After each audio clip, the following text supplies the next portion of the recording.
Good morning, Sam Tolbert from Sound of Joy Music Services. And although we are still working on our album projects, it is still necessary for me to practice. And I wanted to share some of the practice techniques I have developed over my 45 plus years of attempting to hone a craft as a musician. Now, those who have an issue with scale practice, it's boring.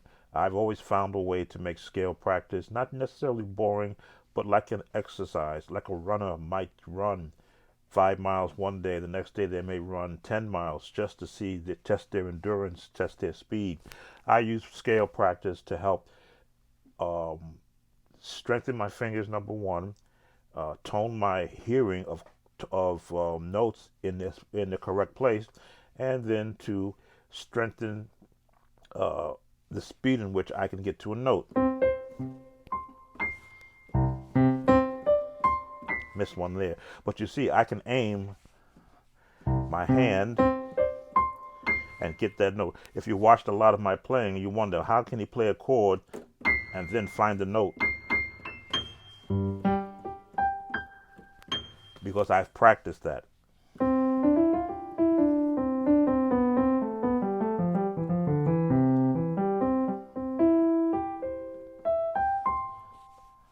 Parts of a scale are just chords are broken scales. Now there's the correct way, which the teachers teach you how to play a scale, and what you find written in books. I sometimes go outside of that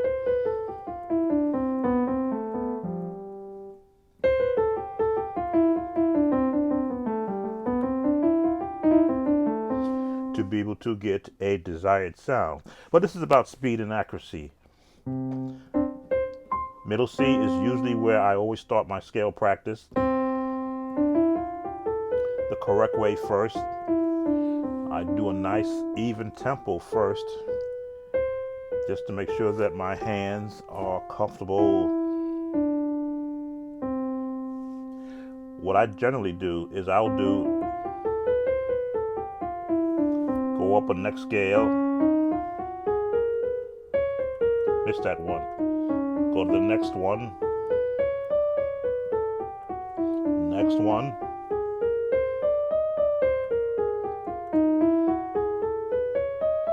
again, accuracy.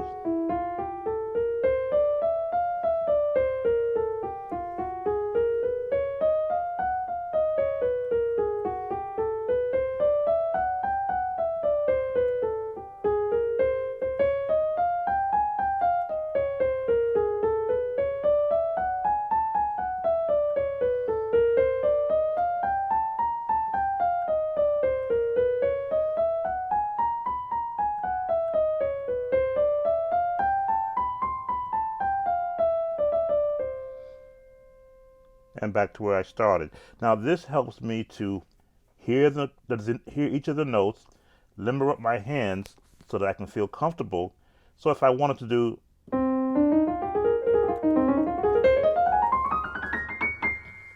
it's just a matter of thought in whatever key I'm in. Messed that one up. And just run the gambit. Ah,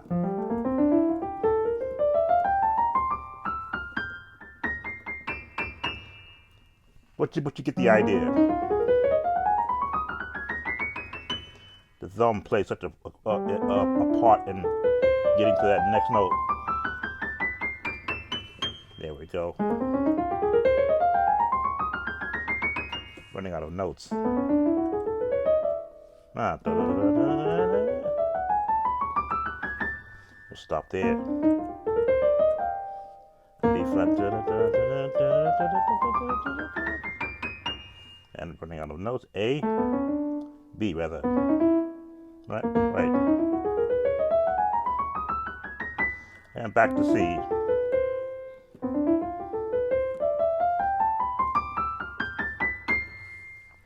All about accuracy. Now, why would I want to be so accurate? If a inspiration of a lick, a jazz lick, come in my head, I'm in the key of C, I want to be able to have my hands know where, so that they'll be comfortable jumping around, right?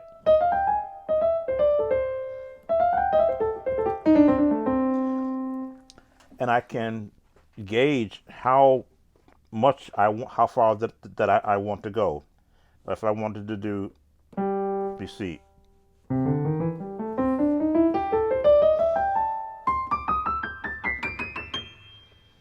go to that range. Without practicing all the notes, I would not be able to do that. I also do chromatic scales, 3 fingers.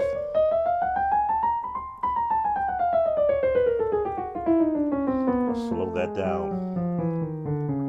3 fingers.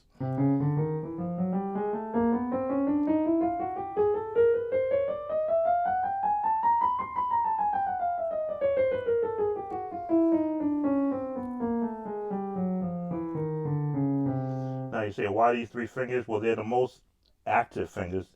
Usually these three, well, a lot again. I practice this also to be able to separate, thumb, pinky, index, middle finger, the fourth finger, to be able to use them or activate them just by thought. Makes it possible to do.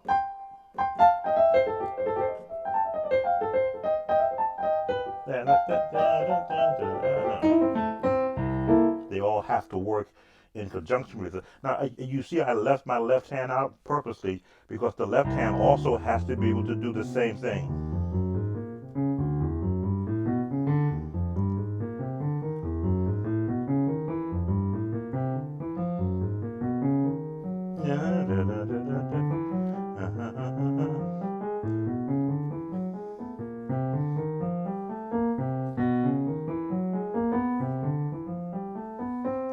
If I hit a wrong note, I will hear it.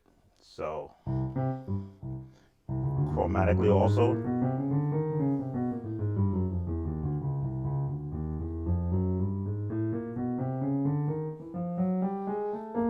All elements of practicing scales, first of all, for accuracy, you want to be able to hit each note and to have touch with it.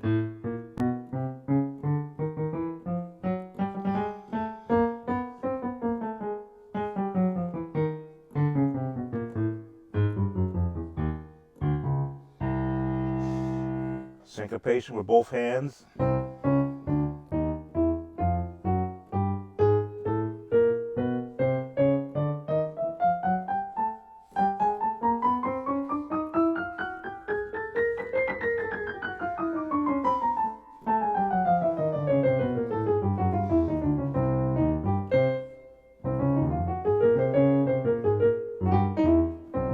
There we go.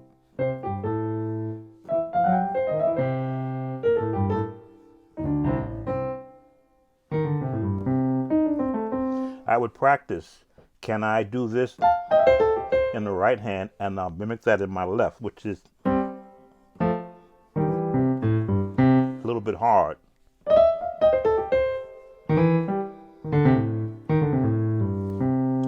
And then the left hand would have its own practice thing.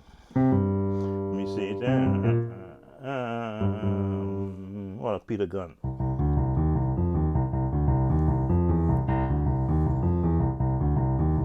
Can the right hand do that?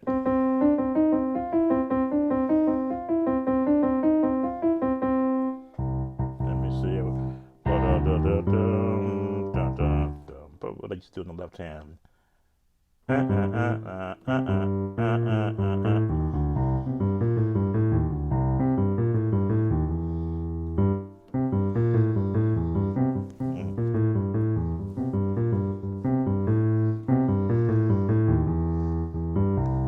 Wow, long time since I practiced that one.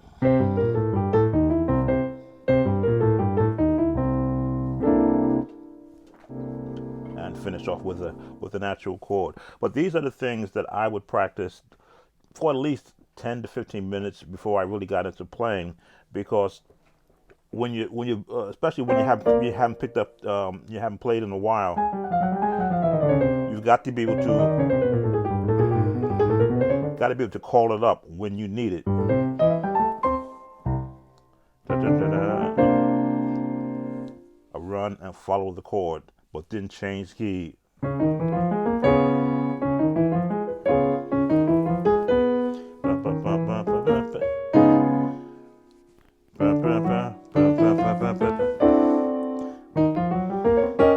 With especially in gospel music, which is a mixture of big band and jazz sound, you have a lot of movement going on in some songs, and when it's just the piano, you want to try to emulate all that movement. Let me see.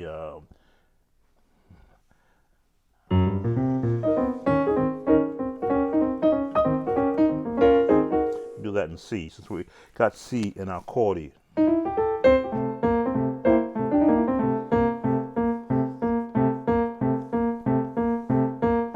Syncopation.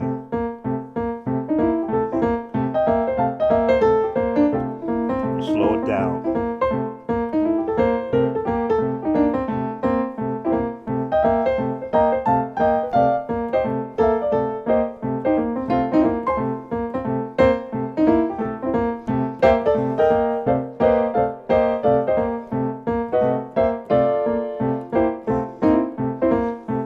To have the left hand in sync.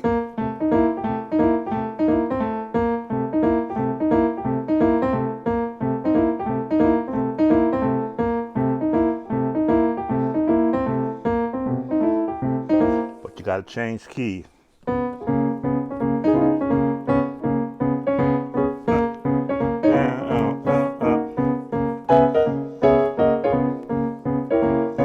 Change key.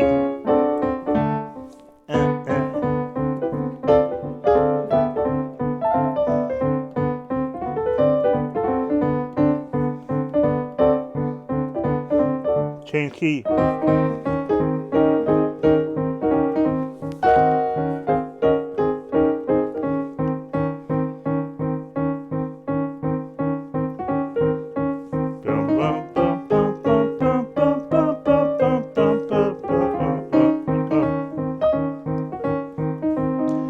E.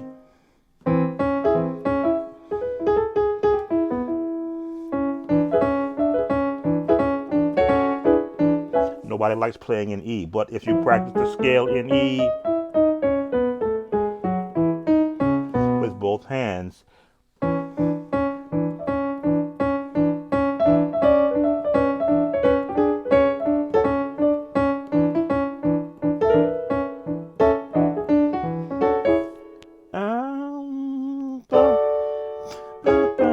there it is.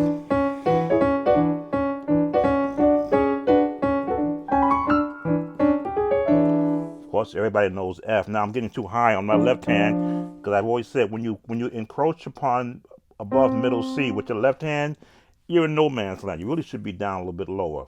So now that I'm in F,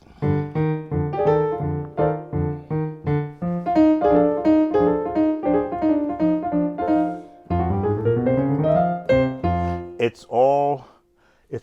is a mindset. You have to think about what you want to do. Commit yourself to hearing it, what each. That's all it is.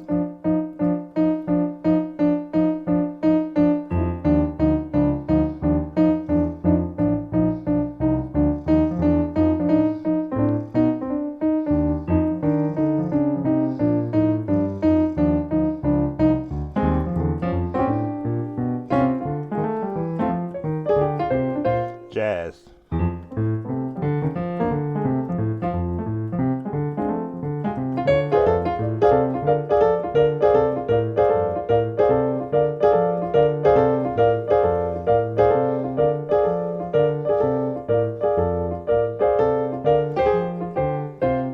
All it is a broken scale, pentatonic scale. That's all it is.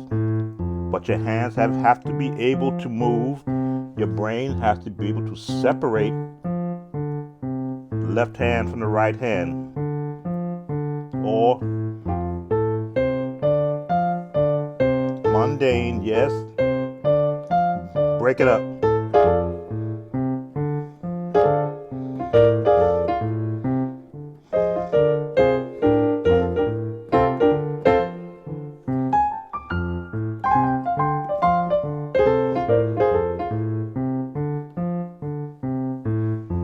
This is very memory intensive. A little lower. Change 4. Back to the 1. 4, 5, 4. Back to the 1 for those who like to count numbers.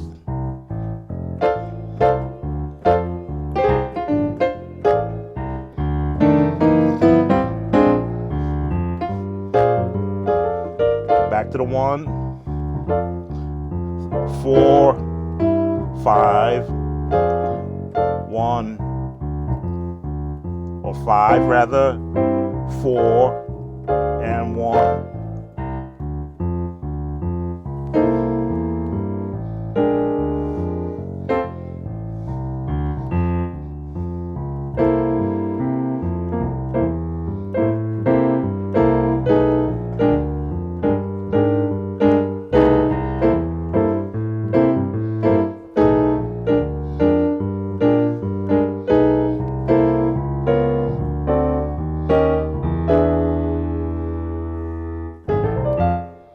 All parts of just practicing the scale, practicing number 1 for accuracy.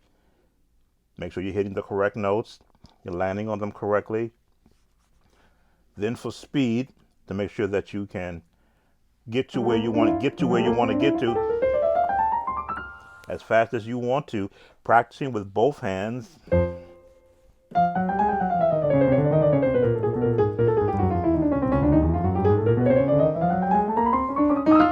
So that you can have syncopation. Ah. Bum, bum, bum, bum, bum, bum, bum, bum, bum.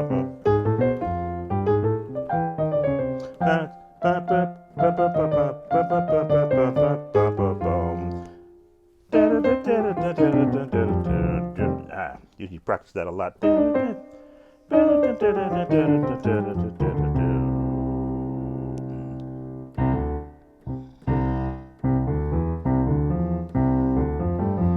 it is. A lot of melodies that I hear. But the idea is to develop your own practice regimen. Now, I've given you some techniques to the tips that I do.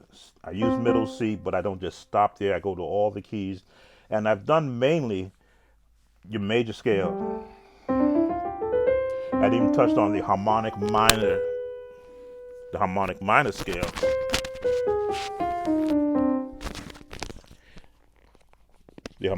scale, which takes you into a whole different fingering.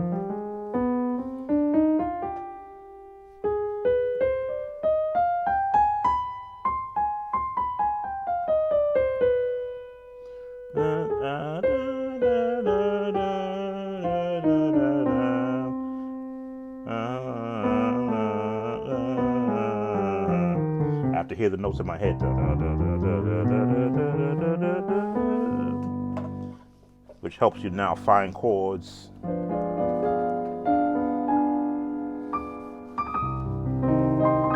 As I say, chords are just a broken scale.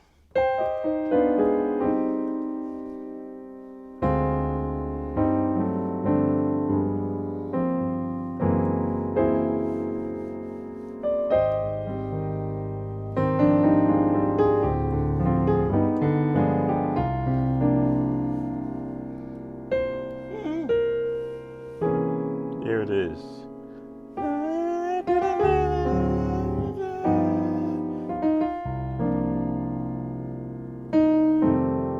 All in that scale.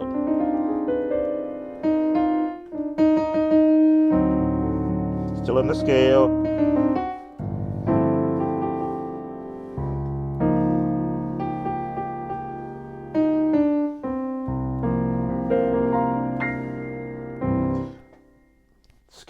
teach you how to find another path, not just with scales, but with chords. Just from going into this one scale, all these chords are built within that scale.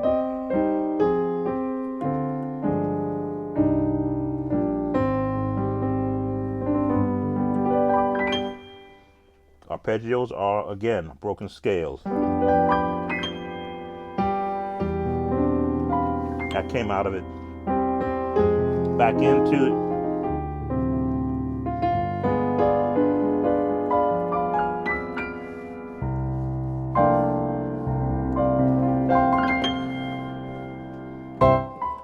Yeah, yeah.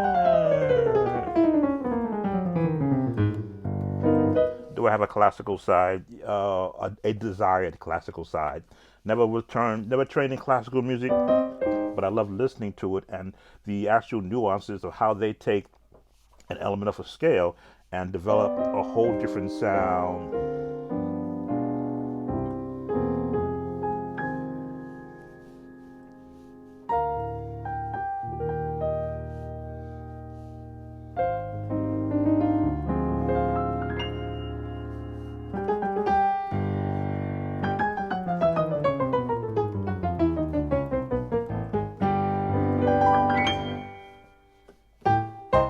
Here we go.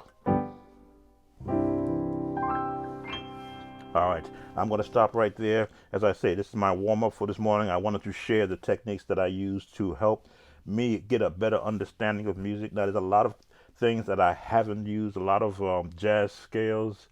I'm trying to see if I still kept my jazz scale book here.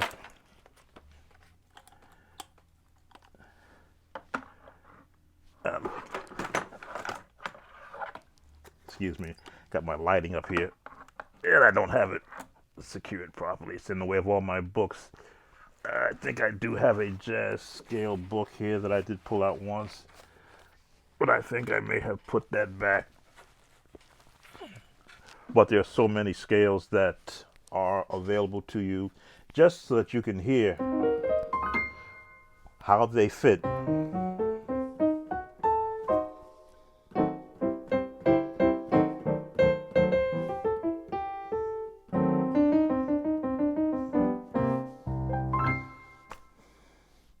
Yes, I do hear a lot of music, and I hear how those scales and those chords are being used in other popular songs. I'm going to stop right here. Sam Tobin, Sound of Joy Music Services. How do you like my new logo? You see it being placed or in this. You will see a lot of it being used on my new coming videos. That's my new company logo, Sound of Joy Music Services. Check out our merchandise store if you would like. I don't have on the shirt yet, but I have merchandise that's also available in cups and in shirts. Um, I've got more on the way as I look to design and to be able to share the joy of sound, the sound of joy, with those of you who have been supporting my site. All right, then. Sam Tobin, Sound of Joy Music Services. Be blessed, everyone. I may or may not be back. I'm working on a project, and I may share the creation of that project with you on my next 1 or 2 videos coming. Take care. Be blessed.